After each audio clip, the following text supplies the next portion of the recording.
Hi everyone, welcome to Neither Here Nor There, Conversations Across. I'm Dannie. And I'm Christina. We're so excited for today's first episode. Yep. I think we've been working on this, so let's get recording. Okay, so what are we going to cover today? So I think today our conversation will center around kind of our multicultural upbringing, how that has shaped who we are today, Okay. and just see, the different aspects we enjoy about it, maybe the things we don't like as much, and see if other people relate to that. Okay, yeah. Does that work for you, Dannie? Yeah, that works for me. All right, let's dive in. To get us started, Dannie, why don't you elaborate a little bit about how you interpret this multicultural experience that I think people often describe as third culture kid? Okay, so I did look up a couple definitions because the definitions that I found online I actually realized after a little bit of research that I didn't actually know specifically what the definition of a third culture kid is. So, okay, let's start with, we got Merriam-Webster, where I quote, "A child who grows up in a culture different from the one in which his or her parents grew up." And no, this is from like the 1950s. It was the first time that this like term was coined. It was based off of like a British colony in India, right? For expat families who like moved over to India and kids that grew up in that society. Okay. The next one for Forbes, third culture kids are second generation immigrants raised in a culture different from their parents or country of nationality. So in this way, you got to think like children of like military children, diplomats, missionary families, or anyone whose family is relocated overseas because of a job placement. And that's where I got a little bit confused. Okay. Because the way that I describe a third culture kid is like someone like me or like you or some of the other people that I've met. It's different from expat. Okay. I feel because like, for you, a lot of these are expats. Yeah, like my parents are expats. Like they moved to Hong Kong, which we'll get into in a minute, but they moved to Hong Kong and then I grew up in that society and I became a third culture kid, but they to me are expats. And then when you get to immigrants... Yeah, because I think that's the question, right? Like how do immigrants fit into this if they grew up but then moved abroad older? Are they just, not that?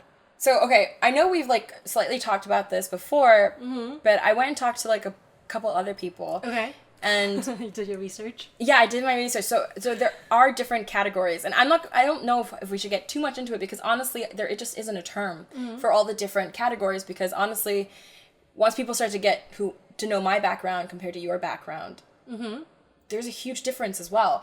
So okay, I went and asked a friend what they thought about like second generation immigrants, and they said.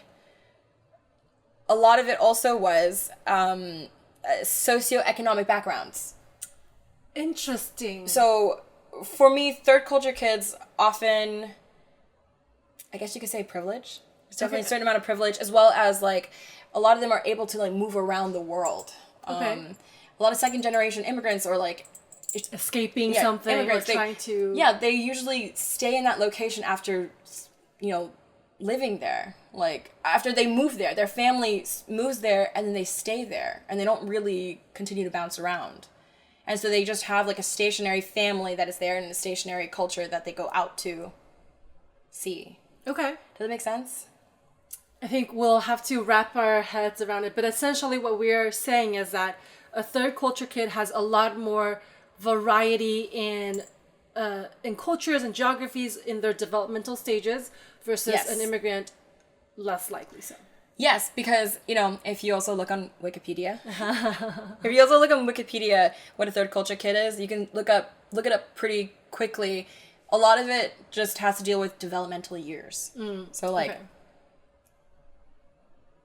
But that also applies to like immigrants, doesn't it? Children of immigrants. Exactly. So I think that was the debate we had kind of off camera because we couldn't really quite grasp exactly what it was. But I think we won't be able to solve that here today. We're not going to. So. I think, all right. I think we'll move on just to kind of one. set that up. Okay. So with that said, I know in a previous introduction we kind of covered our backgrounds. So I wanted to dive into that, Dannie. Yeah. When did you realize you were in a multicultural family? Okay. when I was born in the States, but when we moved to Taiwan when I was 2, from the ages 2 to 4, you know, I noticed right away. I mean, you notice from like your classmates or like even my cousins, because like they're all Taiwanese. I just noticed that I got a lot of attention. Okay. I mean, I didn't hate it. I mean, I did like the attention. Because, like, I was in Taiwan, like, 30 years ago. I'm getting up in age there. It's 30 years ago now. Like, you do notice the attention that I would get compared to, like, the attention my cousins would get. Or, like, you know. But that only, like, that established that you were a mixed kid, right? The attention. Yeah. That also kind of led you to understand how your family was different, I guess?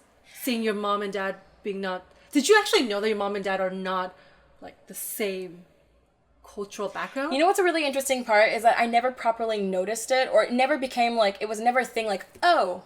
The only time where it became a thing I realized was when I was, like, a teenager in Hong Kong. Okay. I realized I would look at my cousins and be like, and I would look at my mom and be like, Mom, do you think it's weird that your kids don't really look like you? Okay. Or, like, I said the same thing to, like, my dad, and he never really had. He was just like, nah. My mom would be like, my mom also had a similar reaction, but, you know, I think she did acknowledge, like, it is, like, it's not bad, it's just different. It is different. Like, your kids do look a little bit different from you. That is an interesting one I didn't think about. I think at some point we probably should, like, interview her or something, like, just to know, what's, like, the perspective of raising a mixed kid? Yeah. You know? I never really thought about that until today. That's true, actually. Yeah. I think that's an interesting topic to dive into. We'll have to pinpoint that, but I mean, okay, so after the 2 to 4 years, like, noticing that I was mixed in Taiwan is a thing. I was a Taiwan model, too. Yeah. Hey. For those who want to find, you know, it's somewhere there. I'll post those pictures. No, I won't. Okay, when we were 4, we moved to Hong Kong, and... You know, when I was there, again, it goes back to that mixed thing. Like, there were so many mixed kids there that you don't really notice. It doesn't feel too different. Like, you do... Yeah, so, like, then I started to, like, ease back into it. And I guess, you know, we would still go back to Taiwan once in a while. And I think that was actually a big part. In Hong Kong, it didn't seem like everyone was pretty eased into it because it was, like, 100 years of colonialism kind of thing. But then we would go back to Taiwan, like, at least 2 times a year, and you would definitely see, like, a stark difference between how people approached you or looked at you or, like, would gawk at you. Not gawk, but... Just, like, people would notice you were different, and that really stood out here. Wherever we went, they would definitely notice, and, like, ask questions, like, oh, where are you from? Like, in Hong Kong, they wouldn't, like, even now, today, they seldom ask me that question, and it's only because I whip out, like, my awesome Mandarin, that they're like, oh, where are you from? Then they ask me. Otherwise, I'm just another mixed kid from down the block kind of thing, which is kind of nice. And then when I went to the States, I didn't think that I would get culture shock. Okay. And I feel like this kind of... Why didn't you think you would get culture shock? Because I'm American. I've been told I was American all my life. So you did grow up with this, like, ingrained in you that you're American.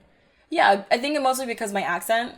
And I went to a British international school, and so all the people I was surrounded with had, like, British accents, Australian accents. But then my accent, you know, it does change once in a while, like the words I use. But you know, I still, you can hear it now. I mean, if you were to choose an accent, it would be American. And I think when I went to America, and then I started to, like, get to know, you know, Americans at school, I realized that my culture was just very different. So I think at the beginning of my life, I didn't really pay attention to it. Okay. Like, I noticed things, but it didn't really click with me really well until I went to college. That seems like a long time before I really realized. But did you assume that because you are told you're American, you would just fit right in? Yeah. Okay. So you just assumed, oh, my people are here. Yeah. Yeah. Okay. Interesting. Where are your people now? That's a big question, but, like, all over. Okay. So it's not like a group of people that you feel. No, and I think, like, you know, over the last couple of weeks, thinking about identity and multiculturalism, I really realize I'm quite fortunate. So where I am now, I have my family here. So I have, like, people here that relate to me, that can understand me, like, culturally speaking. And then my friends, I Asian friends, white friends, international friends. But as a TCK kid, like... TCK being third culture kid. Third culture kid, yes. Most of my friends are all over the world, and that does bring a sense of loneliness, but I do find that I'm fortunate to have, like, my family here. Okay. And that I'm also fortunate enough to travel. Yeah. But, so my people, there's a little bit of here, but they're mostly all over the world. Okay. I think that's part of the point of this podcast, is to, like, you know, find you. Okay, but that's when I, you know, so those are the different stages that I realized that I was multicultural. Okay. And so now we go into yours. What's your background? So what's your origin story? So I think you know that my parents are from Taiwan, but growing up, I think in Peru, like moving around, it was mainly when I was, I think, older, like around maybe like age 8 or so, when I was back in Taiwan. I would go to school, and people would always like make comments that, oh, like, you know, this girl came from abroad. Usually people just assume, I mean, I was coming back from the US and everything, so I was that girl who moved back from the US. And then when I moved back from Taiwan to Peru, that's when I started even feeling extra like standing out, because I would physically look different, versus here in Taiwan, my background story was different, but in Peru, I physically looked different. Yeah. So I think that when I realized that, oh, okay, I don't look like everyone else. And I remember reading one of my old diaries that I had written, oh my gosh, like everyone here looks like a foreigner except for me. And I don't know why my mom read this, or like somehow I shared it with her, and she was like, you do realize they're not all foreigners and you're the local. It's the other way around. You're the foreign person going to a local school, because I went to a private local Catholic school. So I think that's when I started to realize my setup was slightly different than everyone else's. But I think after every single move, like I did notice that it would be a new learning experience. I would learn a new language. I would adapt to a new school system, you know, go through all of that. So I don't know. I think it's just every time I would go to a different country, I realized that was like a new identity piece of me. Do you get tired? You've been doing it since you were how old?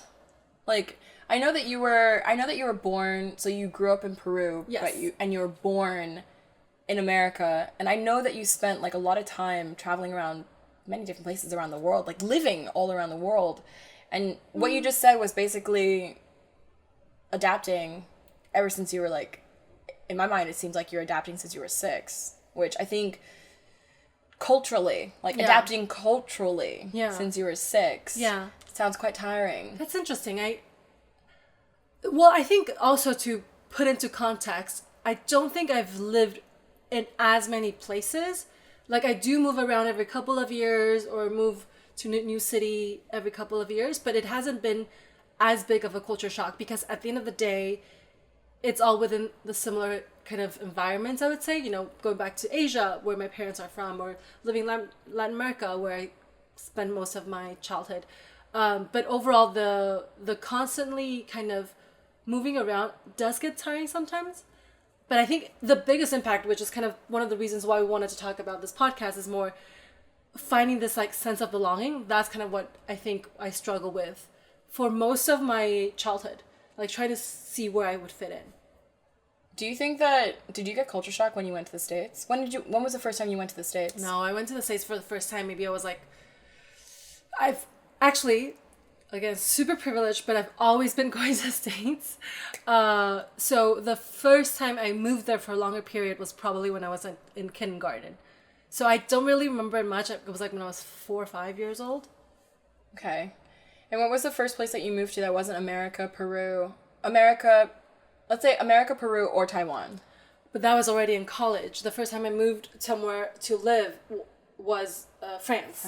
Yeah, when I went to study abroad in college. So it's not, that's my point. Like, it's not like I was growing up like in a situation where my parents are diplomats, or something like that, where I would have to move to a new country every couple of years. Yeah. So it's slightly different, I would say.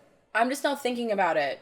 I'm wondering what our differences there are, because I also had, like, it wasn't that I went to the States, like I never went to the States. When growing up, we did go to the States every once in a while. We go to vacation, like we've been to the East Coast, West Coast, the Midwest, because my dad's Minnesotan. I've been to Hawaii. But so it's not like I hadn't been to America, and I think part of my culture shock was also being in America alone, and rather than a vacation, living there and having to communicate actively with people. Actually, I think similarly to you, my biggest culture shock, quote unquote, not necessarily like in that way, but like in adapting to a new social standard was maybe college. And I wonder if it's because it was like the time where we had to be independent by ourselves and everything like that. Yeah. Because I remember having to be in the US for college and being extra wary of this like political correctness that the US is and all of that versus like Latin America. So having to adapt to like a new way of behavior or social acceptance, I think for me that one was a big one. That's a big one for me too. So I wonder if that was like why we've both felt it more, being an adult. We haven't actually talked about if there are any similarities between Latin culture and Asian culture, which we will get to later. I'll ask you about later, but I totally understand what you mean, because I remember like in Hong Kong or in Taiwan even, you can like stare at someone and it's like, it's rude, but you can still stare at them and no one's going to be throwing a fight with you.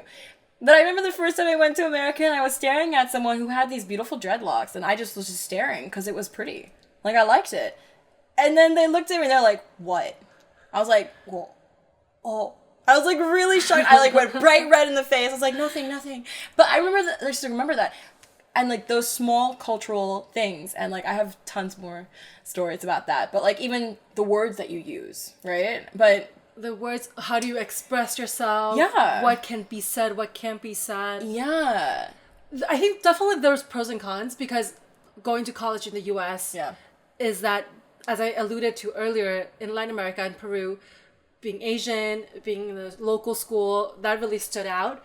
But of course, in a melting pot as the US is, that's definitely not as big of a deal. So I really appreciated that, because I guess my ethnicity wasn't like the center of attention. You don't think it was the center of attention? In the US? I felt like mine was.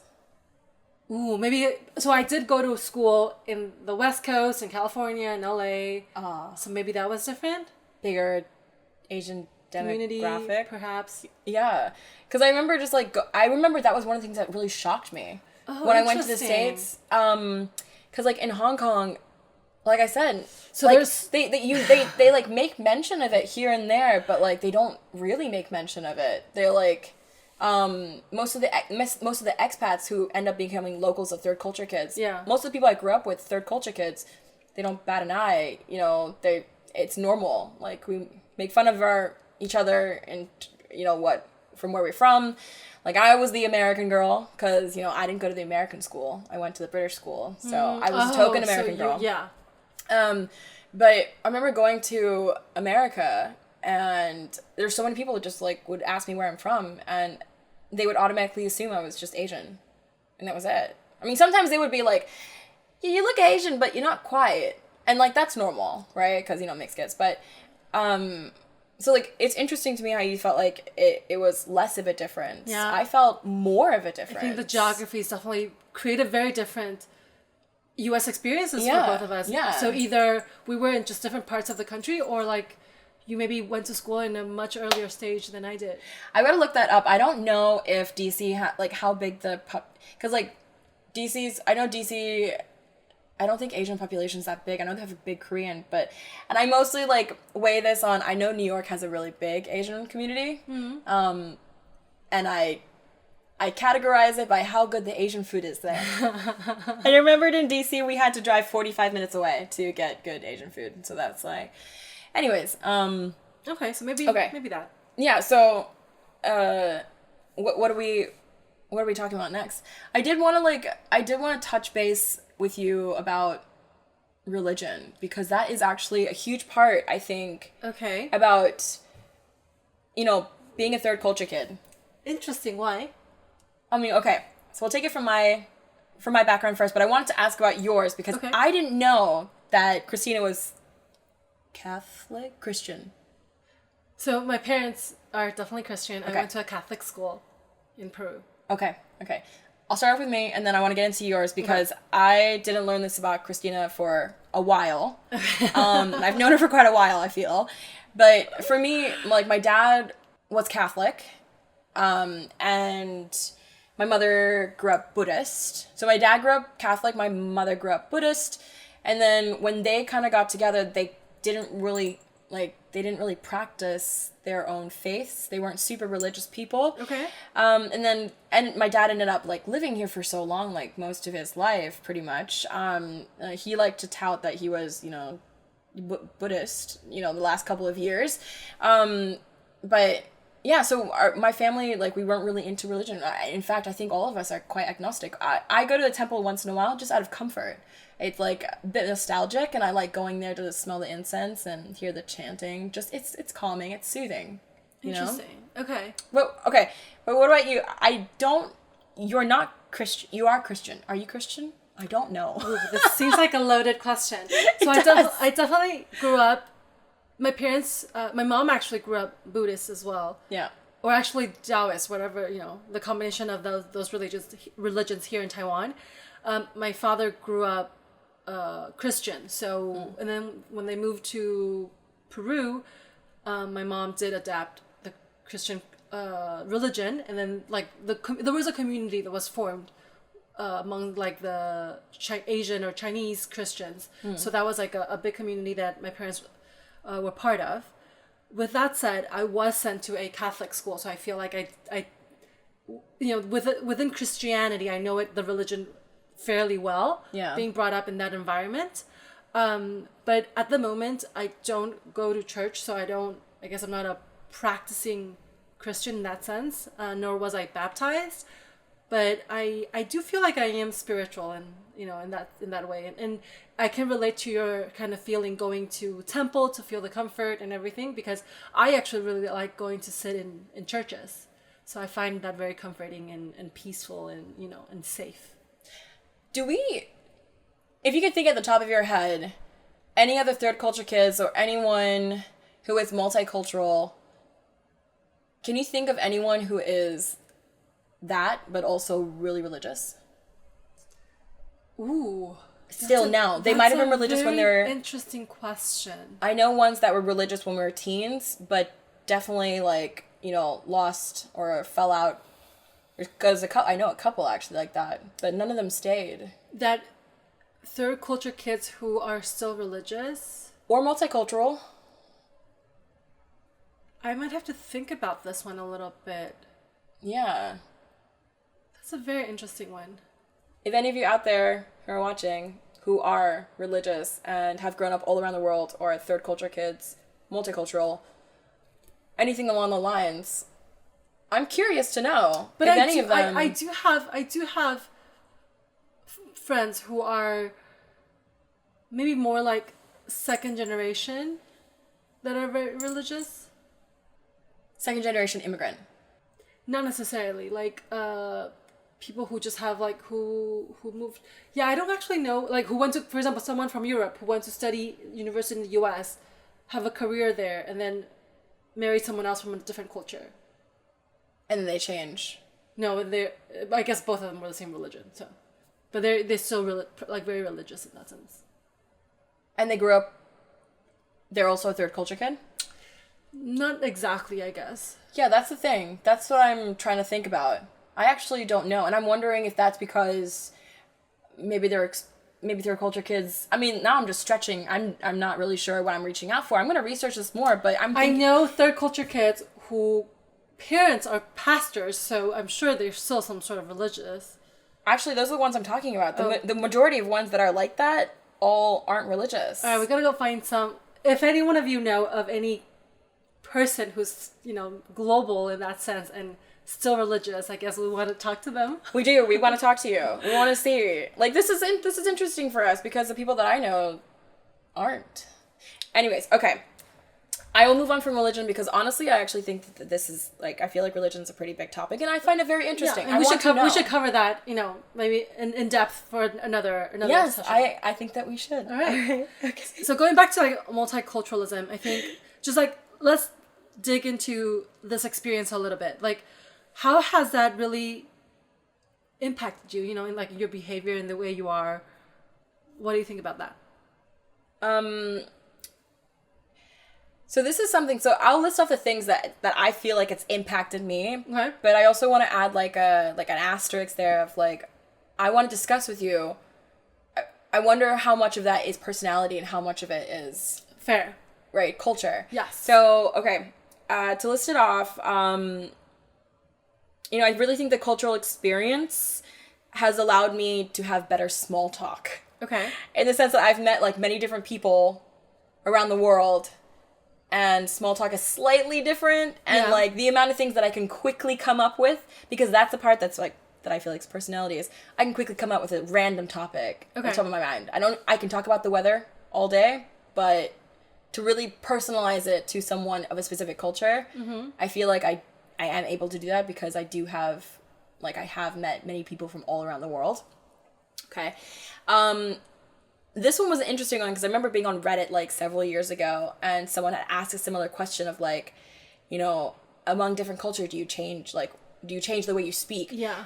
Remember I told you the other day, like I have a friend who has an Australian accent, but when he speaks to his parents, he full on goes into an Indian accent. Because his parents are Indian and he is Indian. And I found that really odd growing up and we always made fun of him because like he would whip it out of nowhere. And the same thing goes for me. Like, I change my body language and what I wear. Nowadays, I don't often change what I wear. But back in the day, I would change what I wear based on, geographically where I was and what culture I was in.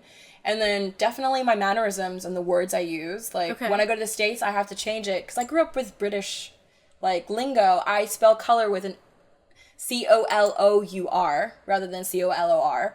And, that took some time to, have to, switch over. And also because I'm, a bit prideful. I'm like, nah, I don't want to.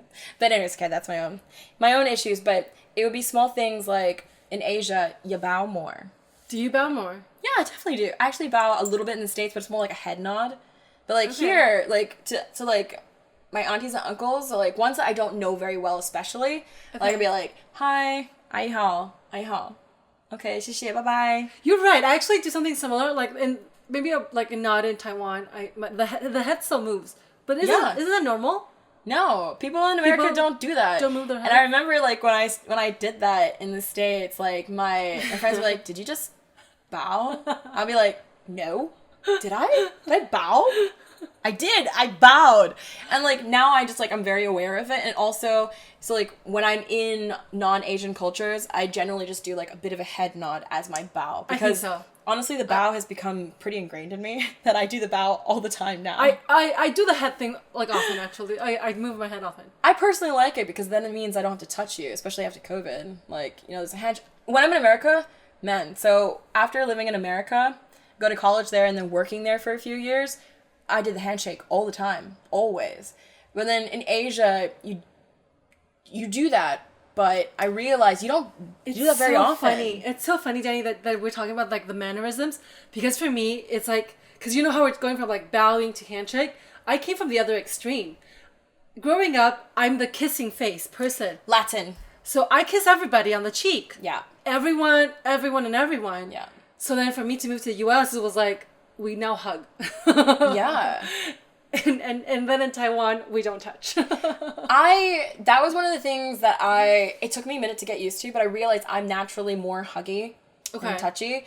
But growing up, Asian mother, they just don't. It's not that they don't care more. It's just that they don't generally... Oh, you don't have a hugging culture in your family? No, not a hugging culture. I got hugs from my dad. Makes sense, right? Okay. He's Midwestern.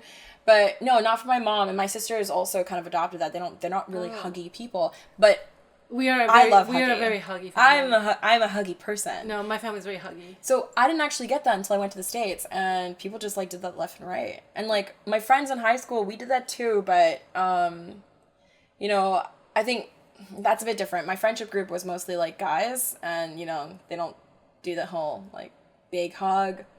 I don't know. That's also one that I've got to think about. You gotta think about your friends who hug. Yeah. All Okay. right. So matters in like body language, how you speak, the clothes that you wear, and then. I mean, I think personally multiculturalism has helped me as an artist. I mean, I feel like just in the last couple of months alone, meeting different people from all around the world and just kind of gathering different perspectives. I mean, meeting you as well, we come at the same topic very differently. I think we can agree with that. We might have a similar, like, conclusion, but we come at it very differently. And in that way, it really helps me see, like, at least if we're looking at the same thing, the same object, or the same topic, coming at it from a different angle. And I personally think it's been beneficial for me as an artist. I think that's great. I want to do that. Like, I'm curious by nature. I want to know most of the time. Like, different perspectives. I think that's kind of, you know, what we are seeking for. Why do people want that, though? Isn't it easier to For me, personally, I'm always, and this is along the lines of everything we just talked about, I'm always wondering, who is the odd one out? Is it me? Or is it everyone else? So to know more people, I can then realize, oh, I'm the one who's different. Or, oh, I'm just like everyone else. You know what I mean? That's been a difficult question for me to answer recently. I do think I would like to answer that. Okay. Respond to that, rather. Okay. I think a lot of the time, I often felt growing up that I was just so different and I couldn't quite place what it was. And I realize now a lot of it is I'm not actually that different. I'm a human being like everyone else. Like everyone else. I thought I was special. I think we're laughing because that has been like Danny's kind of realization. That I'm not actually, that I'm human, that I'm just like everyone else, that I'm not like particularly special. Anyways, okay. So I really realize now, I think some of it is that I'm still haven't like fully answered that, but I think a lot of it is like multiculturalism. I definitely do feel different. Like when I was in Hong Kong, like living, like anytime I would hang out with like my Asian crowd, like I would be the token white girl. And then, you know, even with my like expat, like, or like more Caucasian crowds, or like the ones that are from Australia, I'm not sure. The ones that grew up in... Actually, can we just have a side question there? Do Australians consider themselves Asian? Like, what do they call themselves? Surely not. Like Caucasians? They're obviously Caucasian. They can't say them. They're Western. Are they Western? It'd be Western and white. Are they Western though? They're Western. Yeah, because they're like British people that had sailed over. Yeah, but if you look at a geography, like, are they on? They're not the west side of the world. No, they're definitely like, they're Asia. They're like, They're Eastern. Wait. They're Eastern. Wait, what's the continent called? Wait. Oceania? They don't call themselves Oceania. Like, Asian, like I say Asian, then you got the Americas. There's like East Asia, there's like, you know, West Asia. Of course, Australia's not part of the Asian continent. I know that. But are they Eastern? Or are they Western? They're Western. Well, I mean... They're Western within the East? The parts that's colonized, right? And then they have Aboriginals, which is a hot topic. We don't need to talk about that. But no, that. I mean like the culture, I guess. Or like people there. I mean, the cultures generally that I've like... You know, I went there just last year. I've been there a couple of times. But most of my friends from Hong Kong live there, right? And so I go back there often, and honestly, it's Western. It has its own... It's like... You know what? We will have to interview an Australian person to get their perspective and see what they do. All right. That's a good question, though. I'm just curious. But anyway, let's go back to... Okay, my list. Okay. So I think it helps me, you know, a bit overall in understanding different perspectives. Okay. I think that's what we can gather from the very long list that I've given you.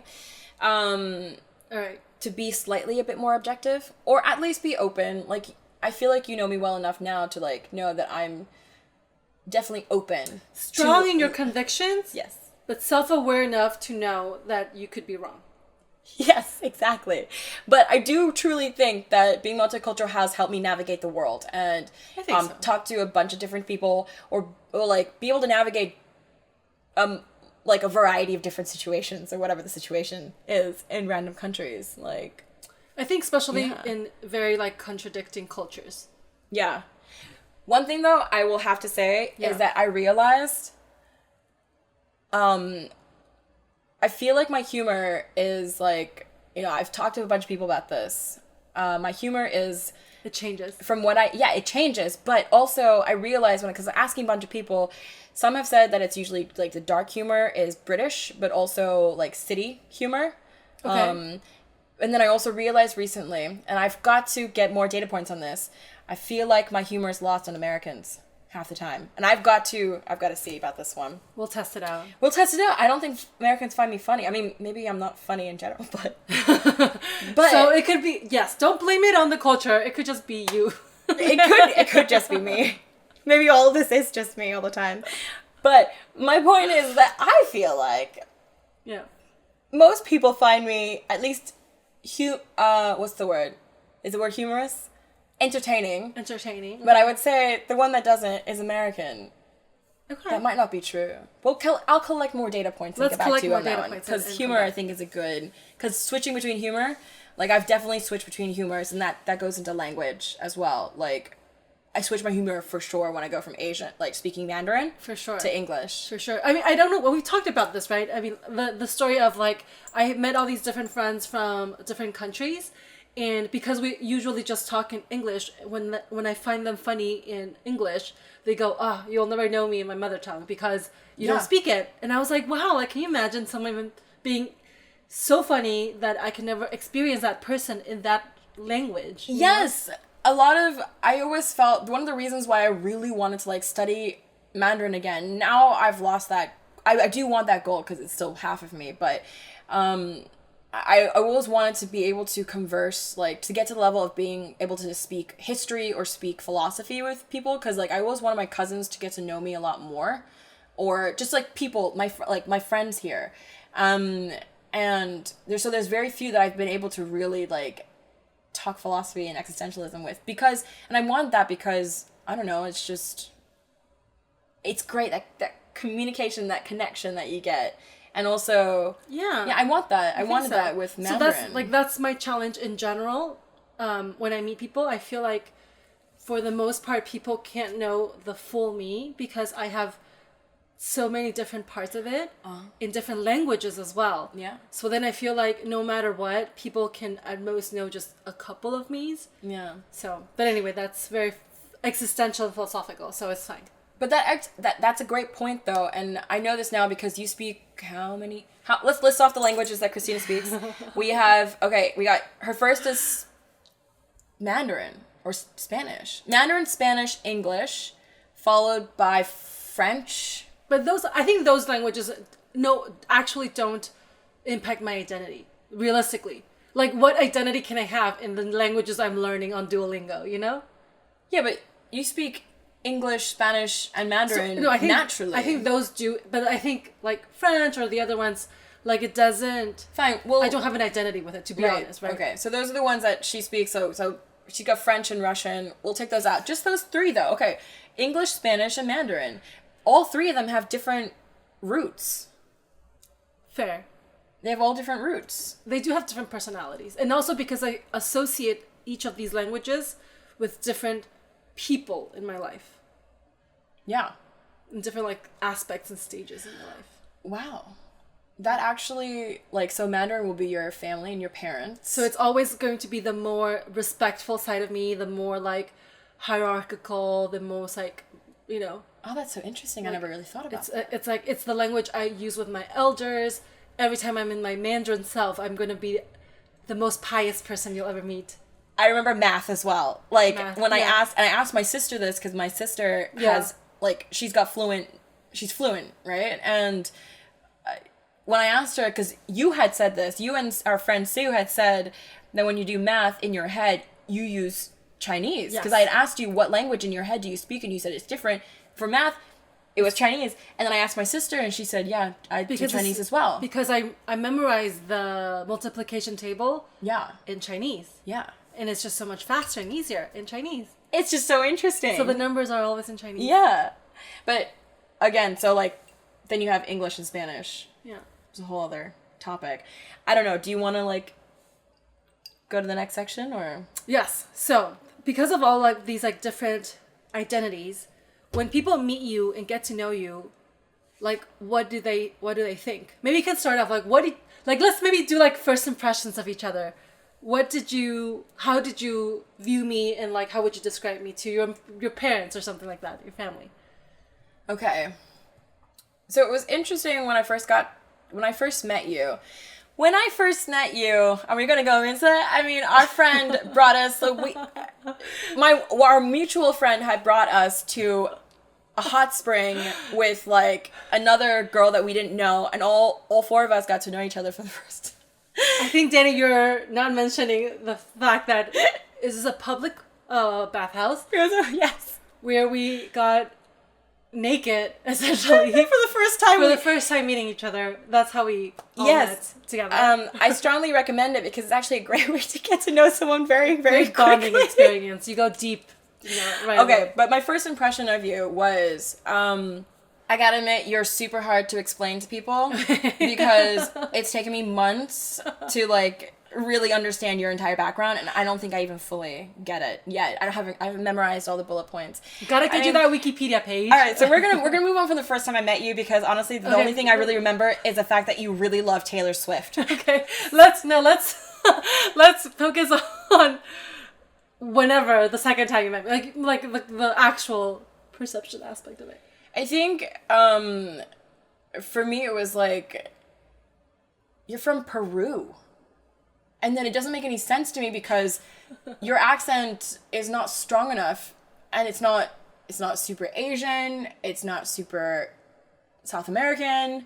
And so that part doesn't make any sense to me. So then it's a nice mysterious part for you. I mean, it's good. It draws people in. But like, then it got me curious, like, how is your English like so good? And you know what? When I asked myself that in my head, I was annoyed because most of my life people have been like, you speak English so well. Yeah, when I'm in America, they're like, oh, you're from Hong Kong? Like, do you speak Japanese? Or like, why do you speak English so well? And I'm like, oh, because, this and that. And I felt like, so sometimes once in a while I'll meet someone where I've been like, that doesn't make any sense. And so I always try to ask a little bit, get around that question, trying to ask directly. I don't know what I asked you in the end, but I think I just got to get to know you and like asked you like a million questions. Like, you're from all over the place, and it's very difficult. It's actually still difficult for me to actually pin down. So when I explained to my family, like my friend Christina, I have to go into the whole story. I've made a pitch for you. She's full Taiwanese, but she grew up in Peru. She's actually American. She spent a lot of her time in the States. She spent most of her, teenage years actually between the States and Peru. Someone's paying attention, okay? I don't go any further than that. I mean, that's fair. I think that's pretty good. Then I go, the only part I go to is like maybe what you do for work, but I try not to go there because you do a lot of different things for work. Mm-hmm. And then I definitely mentioned the fact that you speak all three languages, those three particular languages, very well, like fluently. Interesting. That's my description of you. And it does get a little tricky. That's why I've had to have a pitch for you. Like, I've created one. I have a pitch for myself, too. It's just not as complicated as yours, I realized. Yeah. Good question. I think that's always interesting because I think a lot of people in general who I've met also struggle with that. Yeah. And I think it's interesting to see kind of what people gather, what people emphasize and not to their friends and family and when they recount that story. But I think, I get it. I realize how important this question is. Not the question, having a pitch. Uh-huh. So I have my pitch, like a 2-minute pitch. And depending on the person I'm talking to and the engagement and how much they want to know, I give them more or less. So it goes between 1, then 2 minutes, then 5 minutes, and then 10 minutes if you want. But basically, I realized recently that like, I don't think a lot of people actually have that pitch. And I think as being a third culture kid, I think it's actually quite important.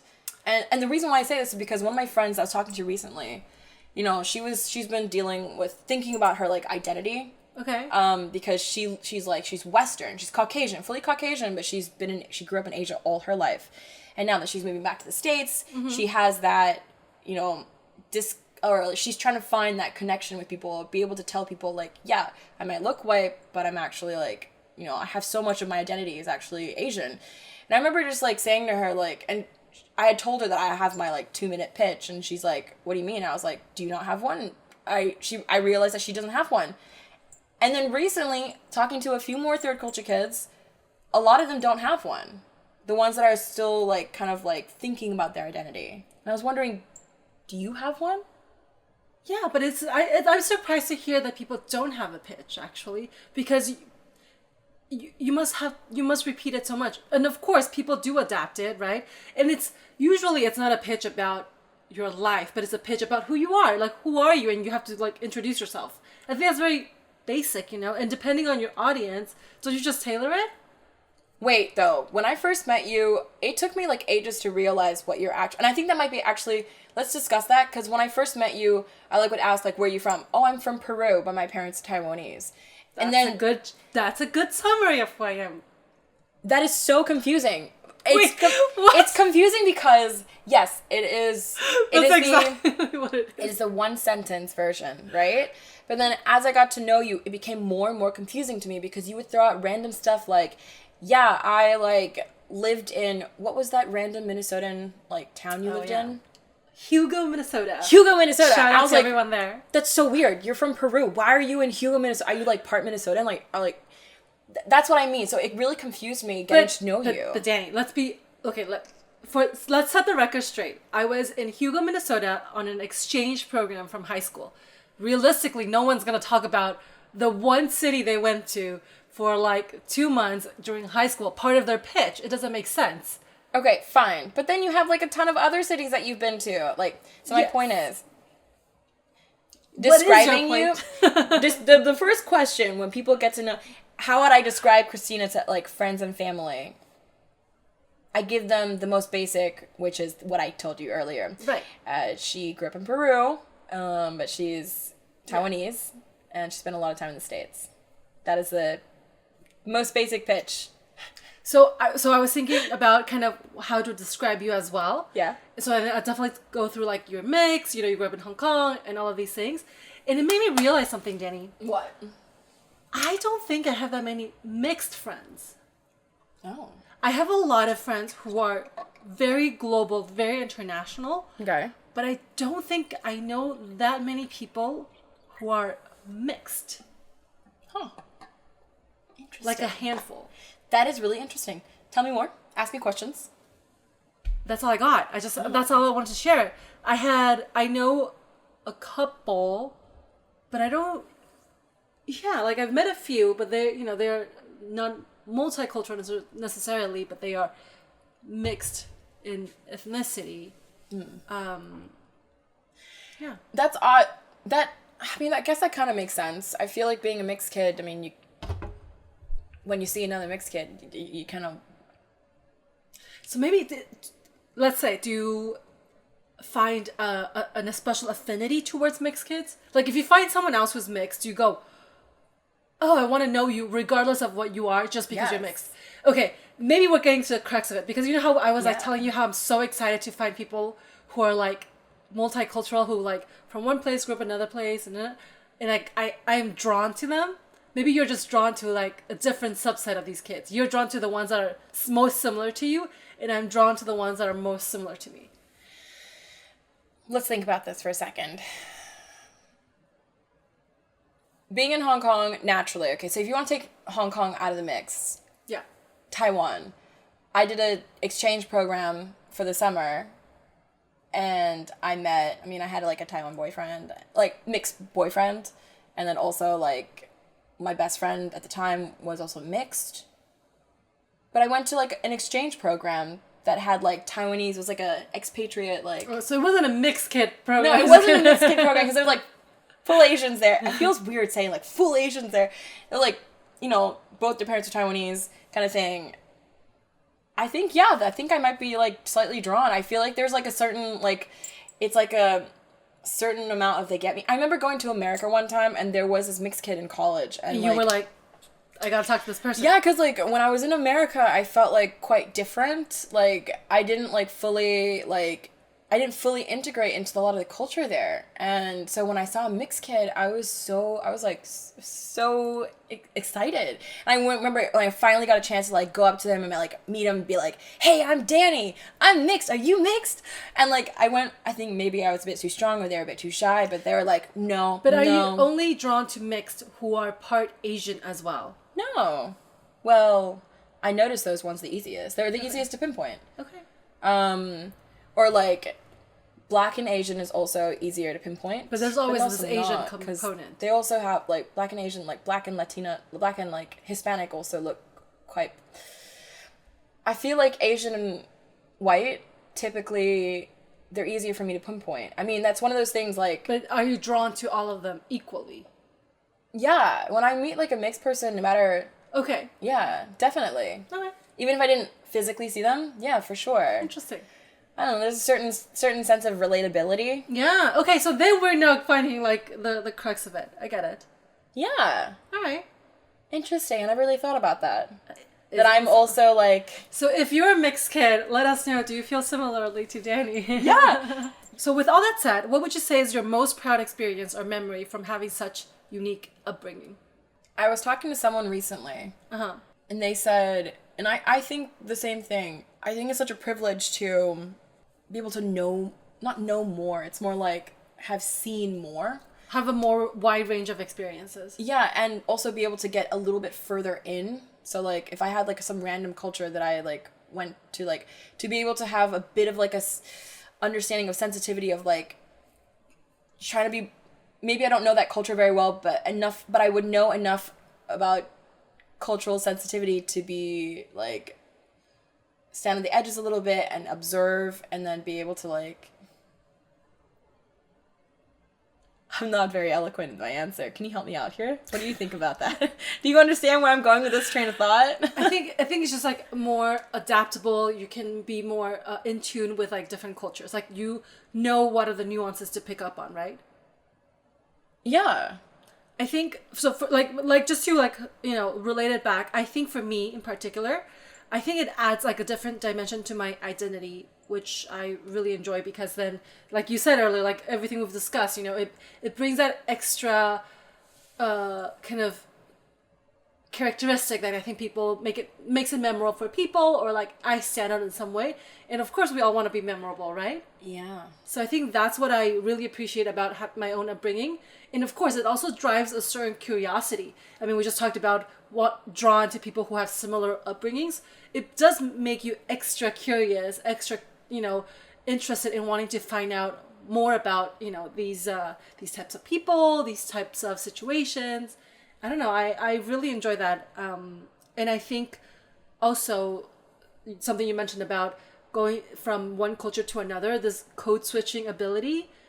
I think it's very unique to our experiences having to move around different settings and everything and contexts. So I feel like I do have it easier. I don't know if it's, again, personality or upbringing. I would say a mix of both. But I've been able to do that in different situations, right? Like I'm a Taiwanese girl who grew up in Latin America and went on an exchange program to Hugo, Minnesota. And I think that wasn't a big problem for me because I was able to adapt really well. Yeah. I know you mentioned that I traveled to different places and everything. I think one of the summer internships I did during my MBA program was I decided to go and work in Saudi Arabia. Do you speak Arabic as well? I will learn. That's going to be the next language, everyone. I'm going to learn Arabic. I am so inspired to learn Arabic. I am so excited to learn Arabic because I feel like I've been so lucky to learn languages that are like, like the alphabet, like using the same alphabets. I want to challenge myself. I want to learn something completely different. And of course, it will be extra interesting for me to be able to speak Arabic. You mean for other people to be like, wow, this girl speaks Arabic. She also speaks Russian, Spanish, French, now Arabic. Then I'm gonna be called in for Interpol or something. Someone's gonna start tracking me. This girl is so weird. I think we've talked about this. People always wonder whether or not you're actually working in the CIA. You're just undercover the whole time. Are you? We shall see. Anyways, what you mentioned earlier about that whole code switching thing. I know that we've actually talked about this before, about I'm not actually sure. And I think the third culture kids that we are talking about are the ones that continuously move around, maybe. Not even. Hold on. Because I'm trying to think of like maybe kids that I grew up with that weren't as social as like I was or like my friends were. Mm-hmm. I think even then they're able to code switch really well. There's still a certain sense of code switching. I think I have to like... I think everyone does. Like, let's make it very clear that it's not just, oh, we are so special because we can code switch. Like, everyone does it. Yeah. In every society and everything. I think maybe just like adapting faster to a setting that's outside of what we're used to. Yeah. Makes it a little bit easier. Yeah. And I think for me, if I could give like an example, because what's the question here? What are the pros and cons, right? What are the pros and cons? So the pro is this like ability to adapt and like be curious and everything. Yeah. That's a definite pro. I mean, you can even look up on Google, like, what is the pros of being multicultural? I did that a couple of weeks ago because I was like a little bit stumped about what to say here. But obviously I have lots of pros and cons. I just couldn't think of it. So when you look it up on Google, I looked up what is the pro, and the automatic response, and I fully agree with this, is, for example, if you're in a business setting, if both the people are multicultural and they both give very different perspective or different ideas, they'd both be a little bit more open to that different perspective. Maybe they won't agree with it, and I feel like that could be us as well. But me and you, I mean. But in the end, they're more open to like either talking about it or, trying to meet each other halfway or something like that. And I feel like, that it's a huge pro to be able to like, at least even if you don't agree with that perspective, to be able to look at it with a little bit of objectivity, a little bit more objectivity. Yeah. Perhaps. To understand what's like maybe the bias that you bring to the table and be able to, assess that a little bit more. Great way of putting it. And, speaking of work though, I'm like, I'll go with, so I came to Taiwan for school, right? And when I first came here to Taiwan, I went to school, and the pro of it is that I could still talk to my classmates and get to know them and get to understand them. And it took me actually a little while too, because I didn't realize until I moved to Taiwan that I didn't know the culture very well here. Okay. That's a whole other topic. I find Taiwanese culture very interesting. It's very different from like Hong Kong culture. Okay. And I also came back here so often that I thought that I wouldn't have like a culture shock of any sort. Okay. Topic for another day. But, I did notice like from the way that I would, for example, when I was in school and we would be making PowerPoint presentation, I remember the first day that I came in with a PowerPoint presentation, because it's a big deal in master school. I came in, I love my I love my PPT. Like, I make great PPTs. Like, I'm just gonna say it. I do. And I was so proud of it. And then when I got to class and then people started going up, they all had the same format, and they all had like a lack of color, or like maybe monotone, or like maybe just one color. I got so nervous when it was my time to present. I sped through my presentation, so embarrassed. Like, oh my God, my PowerPoint presentation is so different. Too different, yeah. And then I got an A. And I was like, oh, all right. So, and then after that, I did notice that I did have a bit more, like, privilege, or a difference. There was a difference. A different treatment that you were receiving. Yeah. And I did notice that I could push the boundaries more but then I also had, it was interesting because I felt like I could push the boundaries a little bit more because I had a little bit of leeway to being like, oh, she's mixed, or she's like, Western. Yeah.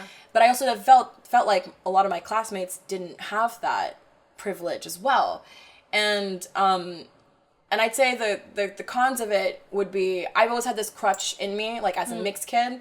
Like when in Hong Kong growing up, when I was in my Asian culture, I was that like token white girl and didn't feel like I was fully like in it, which is fine. Like, I understand it now and I still like enjoy myself. But when I started working here in Taiwan, I realized that a lot of people would again be like the American girl.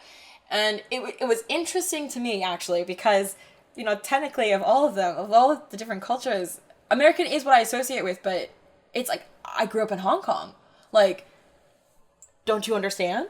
I don't understand. And so I would often be, I felt like boxed in, and you know how I feel about being boxed in to a certain category of being like that American girl. And, you know, I feel like it doesn't explain all of me. Right? And so pros and cons of being multicultural. Let's bring me back to the point. So I think you're right. I think for you, Danny, in particular, because you are a mixed person, that has definitely given you some advantages, and especially in the Asian culture where, you know, people do have this, like, I think they think everything Western is better somehow. There was this, like, you know, inclination to do that. So I think you definitely have seen the benefits of it, right? Like, you know, in the society in particular. But I'm sure there's also, like, bittersweet aspects of this mixed identity. Like, what do you feel like is maybe some of those? Oh, I'll tack on from that last example about work. I just remember, like, maybe having, like, a brainstorming session with, like, my team, and I would come up with, like, these random ideas that I'd pull from, you know, just whatever, not wherever. Like, I would have a perspective. I suppose it would be more Western, maybe. I don't know. But then I felt like a lot of times you know, if perhaps the team that I was working with, if they're not used to, like, just random, like, free flow of ideas, yeah. I felt like they just weren't as receptive to it. Okay. And, like, the pros and cons, like, I feel like a lot of the times, like, that thing that I was saying about, that I looked up on Google of, like, why it's good to be multicultural, you know, if we're both multicultural, we'll both be a little bit more open to, like, trying to, like, understand, maybe, not all the times, but in my mind, that in the perfect world, it would be, like, we both have opposing ideas, but we're both able to, like, talk about it or have, like, a little bit more objectivity, or, like, is it empathy? No. But I think you're trying to argue that without it, people are not empathetic. But That's think not it's true. Yeah. Right. So I don't think that's, like, fair assessment. I suppose the bittersweetness is, I think it's great because I feel like I have a perspective of many different perspectives, or I've seen many different perspectives. Actually, Danny, I think what you're trying to say is the bittersweet is, yes, you're different, and sometimes that's tolerated, but sometimes you're too much for the main culture, so then you can be pushed out. So I suppose, I don't know if I'm pushed out, but I feel like I've definitely gotten not, like, rejected, I guess. Or not understood. Yeah. Yeah, because there's a lot more to me than just that. And I feel like sometimes, I think just personally, sometimes, you know, I want, like, the people that I've been hanging out with for a long time to really understand that other side of me, because it's such a big part of me that they don't know. So I think that ties really well to kind of how I feel also. I think growing up, this idea of, like, belonging, not being fitting in. We talked about, you know, looking different, being in Latin America, like, standing out. I think that growing up was I don't think it was, like, a problem, but it definitely felt like I wasn't ever part of a group, you know, because, like, I know every mixed, or everyone who has different identities always feels that way, in the sense of, like, oh, I'm not enough for one and I'm not enough for the other, so I'm neither that or this.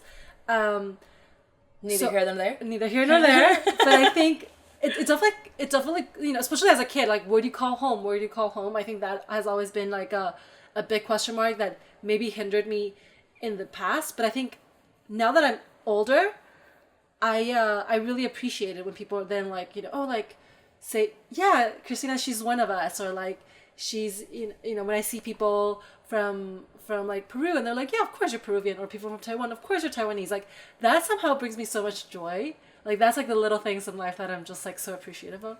It's so interesting that you say that, because I'm wondering if I have, like, a similar mindset of that, in the sense that, like, when you say that, if someone were to say to me, like, yeah, of course you're, like, you know, Taiwanese, of course you're, like, one of us, like, of course you're Taiwanese. I mean, yeah, it's nice because of the inclusivity part, but it also why does it make me feel proud, but in a different way? Is, like, it makes me feel proud of being able to fit into many different ones. But versus being rejected by all, I mean, I guess. Yeah. Oh, yeah. But it's interesting that sometimes we want what we can't have, realistically. You know? Like, I can also see situations where you're like, people are like, oh, you're American. You're like, no, but I'm Taiwanese, versus like. I've done that many times. So we always want, I think that we always want what we can have, it sounds like. Correct.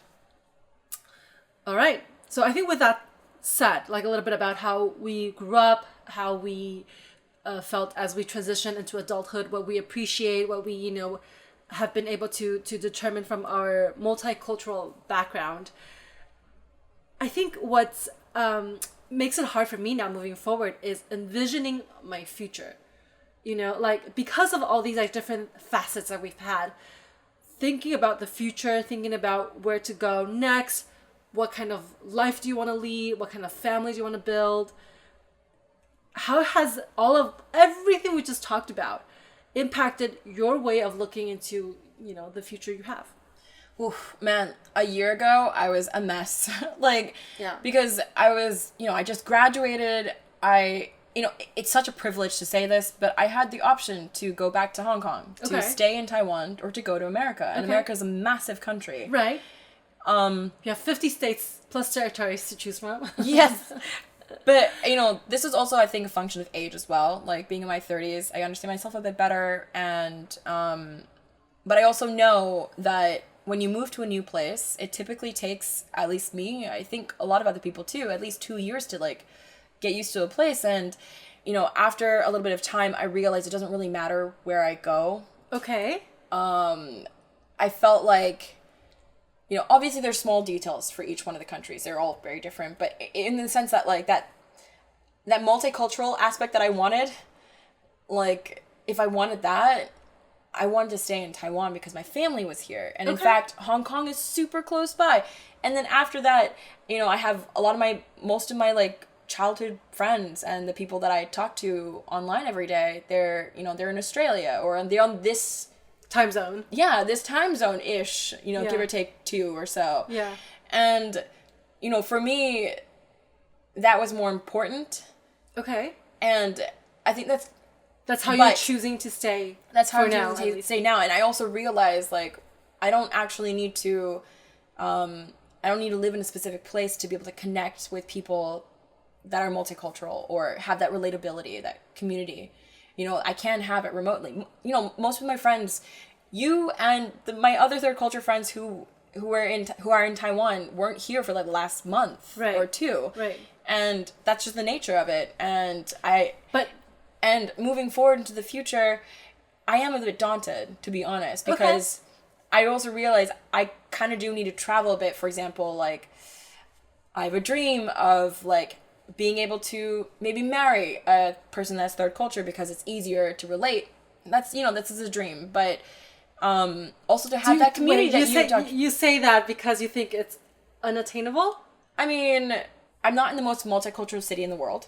And that's, it is multicultural. So actually, let me double click on this. You said, it would be ideal to meet someone who is similar in that sense. But when you say third culture, is it just any 3 cultures? Or do you think, but I would love for this person to be in this similar buckets as you are?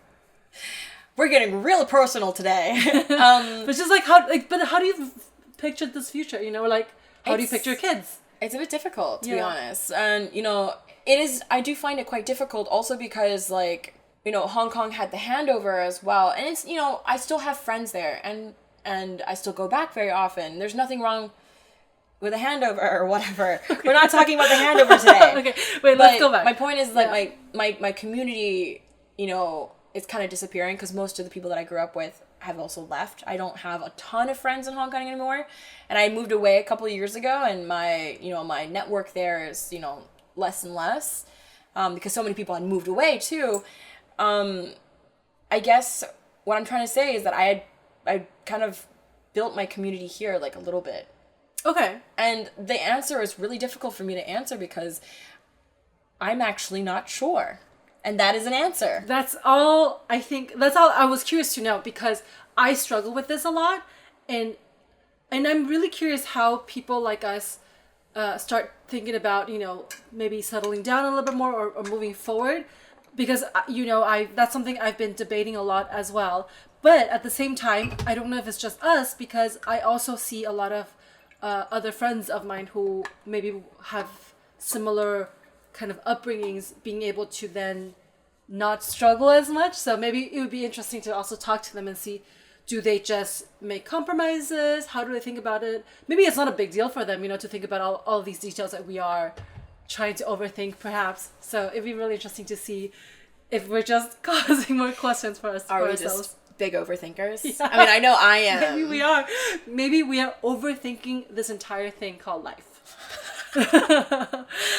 All right. As we wrap up, Okay. let's just, I had just a few like random questions that I want to ask. Okay, go. I think the first one is, I know we talked a lot about like moving around, cultural ethnicity and everything. When you go to the US, because it's like so far the only country I've actually had to like answer this, you know how in a lot of like government forums or even just like any forums, they ask you like, which ethnicity are you? Which one do you tick? Okay, so I typically, if there are two boxes that say white and Asian, I tick both of those. Okay. But then sometimes if they only tell you to tick one, I mean, that hasn't happened in a while, has it? Or maybe if it's like a computer, maybe that you can only just choose Yeah, one. it definitely has happened. Okay. I always choose white. I mean, I'm always going to... Do you not choose the other? No, I choose white. Oh, okay. Because I'm not other. I'm one of those, but like you only let me choose one. But Do you write a percentage next time? I'm just kidding. I would love to, maybe I should next time. 50%. 20% Finnish, 20% German. Just get real nitty gritty with it because they don't give me the good multiple choice. I don't know. What do you choose? I mean, I'm Asian. But this is actually, maybe this is a question for everyone to debate. I always think, am I allowed to tick the Hispanic button? Because it's always ethnicity and like, are you Hispanic? And what does Hispanic actually mean? It means you grew up in a household or where you speak Spanish. I mean, that's like answering personality questionnaires where they're like asking you a specific, it's one of those things of like, they're specifically looking for like the blood aspect, the ethnicity. No, because you can be Hispanic black, Hispanic white. But the general reason why they're asking like questions like that is they're trying to get like the actual like race demographic, like what race are you? What blood are you? But I think it's because, at least for a lot of the situation, it's because, I don't know, this is me just over guessing what the government or everyone does, but it's to be able to pinpoint, like, yeah, you're right, like a certain demographic, right? Yeah, so I would definitely tick the white box. You want to choose, like for me personally, like I remember this story my sister told me when we were in college, and she had this professor that had, I think professor was white, and she had mixed black kids, yeah, and I think she was like an ethics professor, but she was basically telling her kids, anytime they have a question like that, and anytime you have a choice to, you always choose what benefits you the most. And I thought that was very interesting ethical question because it's, I think in this world, I mean, now we're talking about ethics and philosophy and whatnot, but yeah, I always would choose the one that benefits me the most in that case. If you're giving me the choice, why not? I mean, that makes sense. It makes sense. It does make sense. Yeah. Makes me think about myself for a minute there, though. Anyways. It is what you identify with. Yes, so that's the answer to the ticking question. You would firmly choose Asian, correct? Well, yeah. Danny, I don't have other blood in me. Just trying to make a joke. Anyways, all right. We're going to recap now. So, well, I think that was a very interesting conversation we've had. I think overall we heard, snippets of like our similarities and our way of thought in terms of like looking at multiculturalism, but also maybe aspects that we didn't realize were different, and like how we seek belonging, how we seek kind of differentiating ourselves.